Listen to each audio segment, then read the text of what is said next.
चल रहे थे, मुझे पूरा भरोसा है कि हम 150 सीटों के लक्ष्य तक पहुंचेंगे और एक ऐसा रिकॉर्ड जिसके बारे में विपक्षी दल कल्पना करने से भी परहेज करेंगे, वैसा रिकॉर्ड भारतीय जनता पार्टी अपने लिए खड़ा करेगी। नहीं आप जी राकेश त्रिपाठी जी, आप लोगों के लिए हिमाचल में इस वक्त फाइट है। हिमाचल में जो हमारे पास ट्रेंड्स है उसमें आप लोग 35 पर आगे चल रहे हैं। अब 35 पर आगे और कांग्रेस है आपके साथ।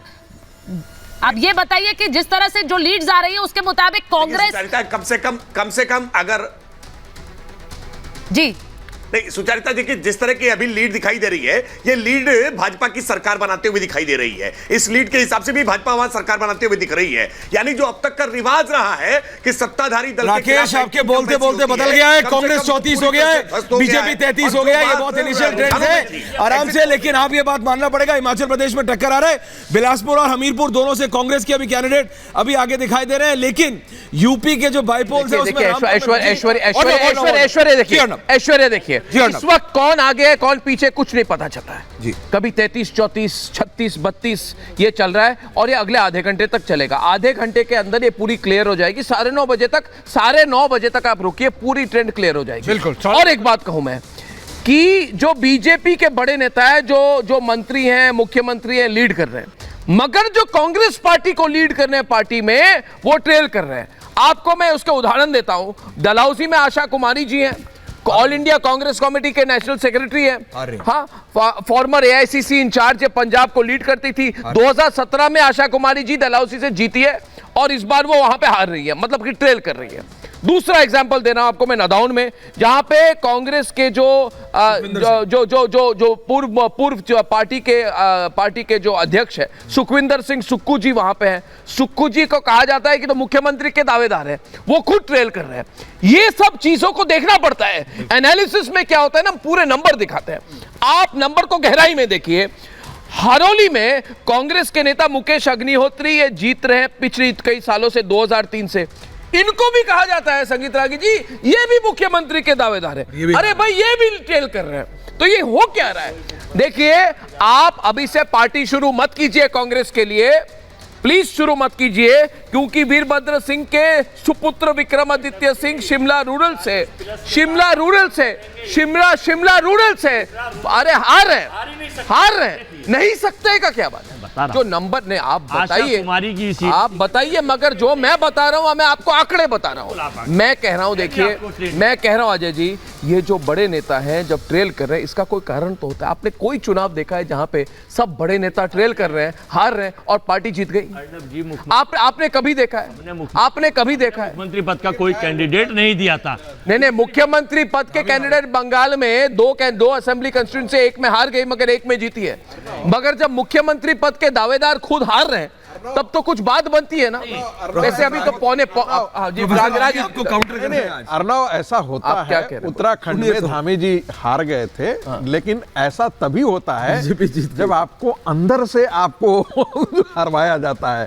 तो मुझे लगता है कि वीरभद्र सिंह के बेटे के साथ भी कांग्रेस पूरी के था। आप कह रहे हैं कि नहीं, मैं मेरा अपना मानना है कि था क्या? मेरा अपना मानना है कि पार्टी के अंदर ही यदि आपका लेटेस्ट नंबर्स आपके गुजरात बीजेपी ब्रेकिंग खबर ओके, आपके इशुदान गढ़वी पीछे चल रहे हैं। सीएम कैंडिडेट आम आदमी पार्टी के पीछे चल रहे हैं इशुदान गढ़वी। बहुत बड़ी खबर है, क्योंकि इनके चेहरे पर आम आदमी पार्टी ने पूरी बाजी मारी खेली थी। उस सीट पर गोपाल इटालिया भी पीछे चल रहे हैं। गोपाल इटालिया भी, काटाग्राम से गोपाल इटालिया भी पीछे चल रहे हैं आम आदमी पार्टी के। में तो एक्सपेक्टिंग था, दीपक दादा बता रहे हैं में एक्सपेक्टिंग था, क्योंकि वहां पे विक्रम बाडम कांग्रेस से थे और बीजेपी से मुलुभाई बेरा स्ट्रॉन्ग उम्मीदवार थे। तो लगता ऐसा ही था कि इशुदान गढ़वी तीसरे नंबर पे रहेंगे। इशुदान गढ़वी और गोपाल इटालिया दोनों ट्रेल कर रहे हैं आम आदमी पार्टी के। दोनों ट्रेल कर रहे हैं, दोनों हार रहे हैं।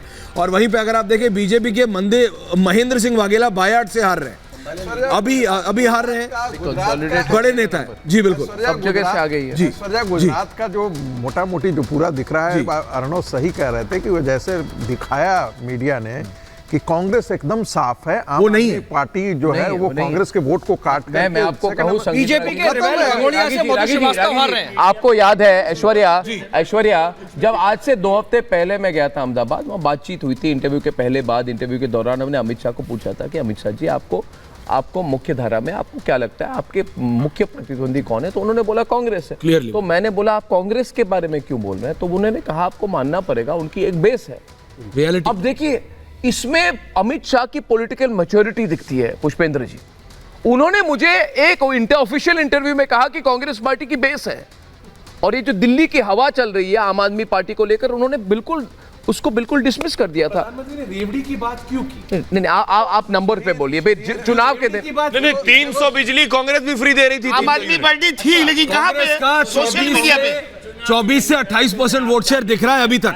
अगर आप इस सीट के हिसाब से देखें, कांग्रेस का 24 से 28% वोट शेयर दिख रहा है, जो कि पिछली बार 40 था। आप लोग कितना कम आ गए आप लोगों को सोचना है। लेकिन अभी 123 बीजेपी, कांग्रेस 55, आम आदमी पार्टी 3 सारे ट्रेंड स्क्रीन पर आ गए। 182 में से 182 गुजरात के स्क्रीन पर है और 68 में से 68 हिमाचल के ट्रेंड स्क्रीन पर है। यानी सारे ट्रेंड्स इस वक्त दोनों राज्यों के स्क्रीन पर। बीजेपी 33, कांग्रेस 34 पर है, और वही गुजरात में क्लीन एक स्वीप दिख रही है बीजेपी की 121 सीटों के साथ। तो बड़ी अभी तक की एनालिसिस ये है। मैं ये कहना चाहता हूं कि ये जो नंबर है अभी आप जो स्क्रीन पे देख रहे हैं जी, देखिए ये भारतीय जनता पार्टी के लिए अत्यंत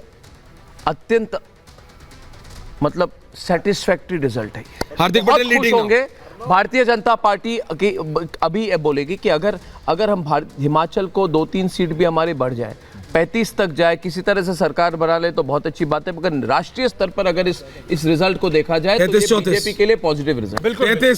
33-34 बीजेपी 33, कांग्रेस 34, इंडिपेंडेंट 1। हिमाचल प्रदेश बता रहा हूं आपको, हिमाचल प्रदेश